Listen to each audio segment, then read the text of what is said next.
میری جوتی کہاں ہے؟ ابھی تو یہیں پڑی تھی۔ انہوں نے ادھر ادھر دیکھا۔ ان کی بات کا مطلب سمجھ کر شاہ کو فوراً وہاں سے بھاگتے ہی بنی، اور بس ایک لمحہ لگا تھا شاہ کو فیصلہ کرنے میں۔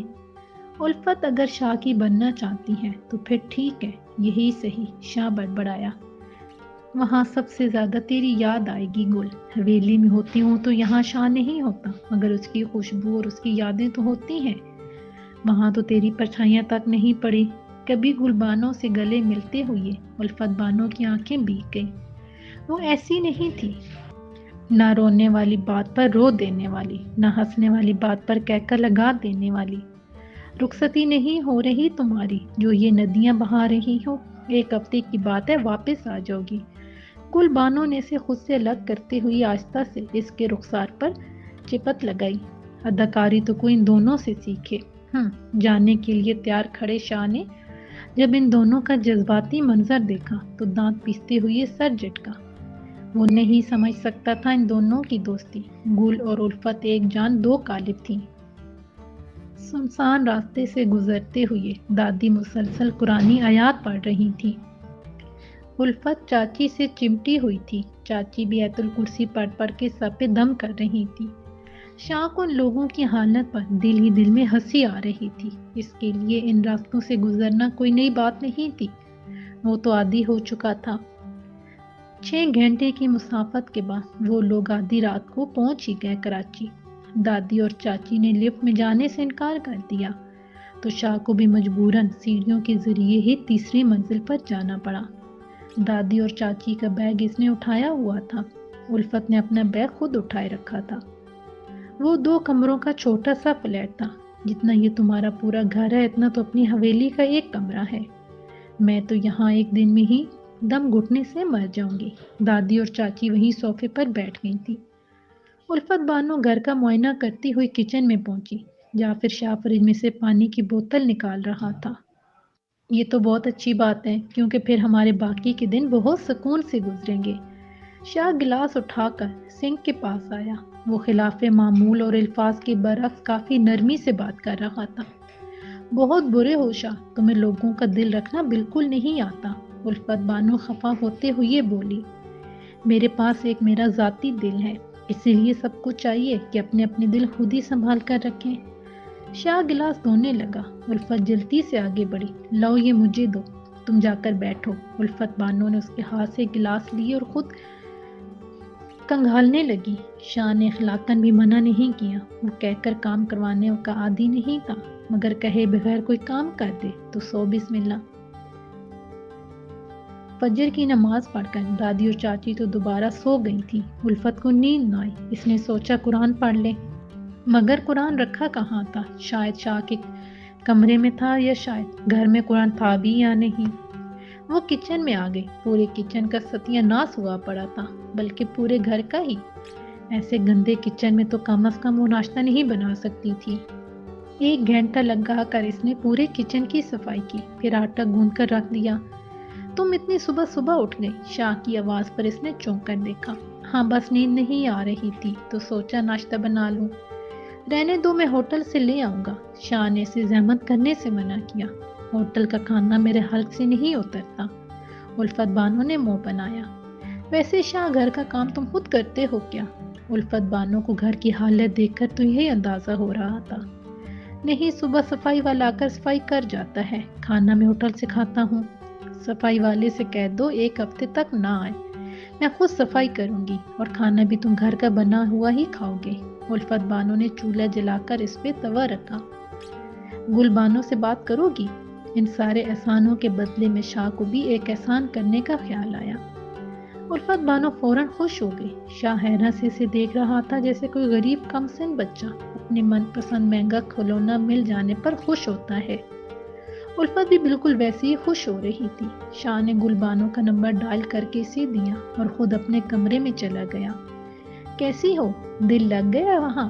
گل بانو فوراً بولی، جیسے وہ بھی الفت سے بات کرنے کے لیے بے چین تھی۔ ابھی کہاں دل لگا، رات ہی تو پہنچے ہیں، اس شہر میں سب کچھ ہے گل، بس ایک تو ہی نہیں ہے۔ الفت بانو اداس سی ہو گئی۔ اچھا ایسے اداس تو مت ہو، گلبانو نے اسے سمجھایا تو الفت پرجوش ہو کر اسے بتانے لگی۔ تجھے پتہ ہے گل، یہاں آدھی رات کو بھی اتنی رونق تھی، اور اپنے گاؤں میں تو رات 10 بجے ہی قبرستان جیسا سناٹا ہو جاتا ہے۔ اور یہ فلیٹ اف، جتنا ہمارا حویلی کا ایک کمرہ ہے اتنا تو پورا یہ فلیٹ ہے۔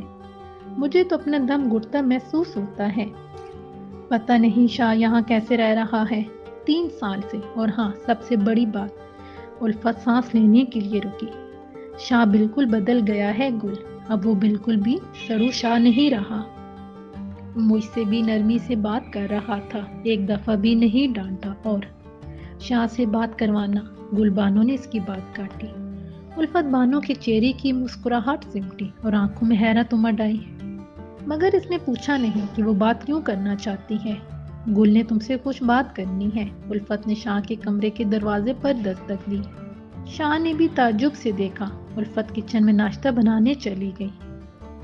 آج تم لوگ کہاں جا رہے ہو؟ بغیر کسی سلام دعا کے گل نے فوراً پوچھا۔ کیا مطلب؟ شاہ کو سمجھ نہ آیا۔ الفت کہیں بھی سیر کے لیے جانے کا کہے، یا پھر تو تم مت لے کر جانا، اس کی بات ٹالتے رہنا، اور سمندر پہ تو ہرگز نہ لے کر جانا، کیونکہ وہ سب سے پہلے سمندر پہ ہی جانے کا کہے گی۔ شاہ نے کان سے موبائل ہٹا کر اسے گھورا۔ اس سے پہلے کہ وہ کچھ کہتا، کال ڈسکنیکٹ ہو چکی تھی۔ شاہ کچن میں آیا تو الفت بانو ناشتہ بنا رہی تھی۔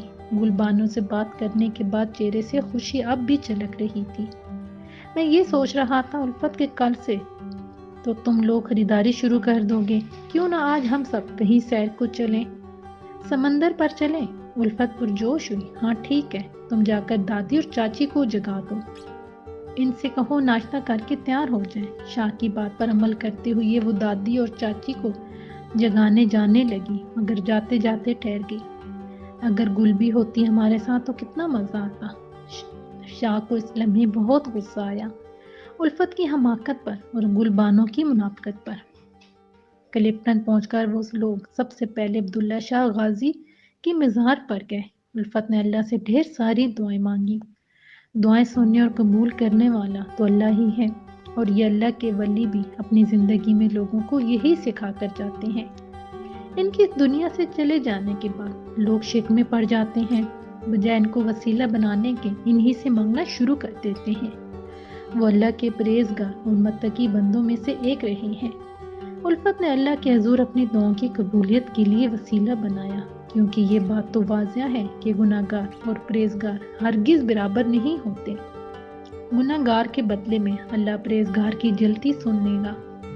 سمندر پر جا کر بہت مزہ آیا۔ گھر پر گرمی لگ رہی تھی، مگر یہاں پہنچ کر ایسا لگتا تھا جیسے وہ ہواؤں کے سنگ اڑ رہی ہو۔ جب لہر آتی تھی تو پیچھے کی طرف دھکا دیتی تھی، جب پلٹتی تھی تو پیروں تلے سے مٹی ہٹتی تھی۔ ایسا لگتا تھا وہ بھی لہروں کے ساتھ کھینچی چلی جا رہی ہے۔ شاہ نہیں من، الفت بانو نے آہستہ سے جعفر شاہ کو پکارا۔ شاہ نے گھبرا کر پلٹ کر دیکھا، دادی اور چاچی کنارے پر لگی کرسیوں پر بیٹھی تھی۔ شکر ہے انہوں نے نہیں سنا، ورنہ الفت بانو کی سرگوشی بھی ایسی ہوتی تھی کہ دائیں بائیں کے چاروں گھروں تک آواز جاتی تھی۔ یہ دیکھو، الفت بانو نے ہاتھ کا پیالہ بنا کر اس میں پانی بھرا۔ شاہ اس کی جانب متوجہ ہوا۔ سامنے سمندر دیکھ رہے ہو، وہ میری محبت ہے اور یہ تمہاری محبت ہے۔ الفت بانو نے ہاتھ کے پیالے میں بھرے پانی کی طرف اشارہ کیا۔ میری محبت اتنی بھی نہیں، جعفر شاہ نے صاف گوئی کا مظاہرہ کیا۔ الفت بانو کے ہاتھوں سے پانی پھسل کر دوبارہ سمندر کے پانی میں شامل ہو گیا۔ تو پھر ٹھیک ہے، آج میری محبت میں ایک جام اور اضافہ ہو گیا۔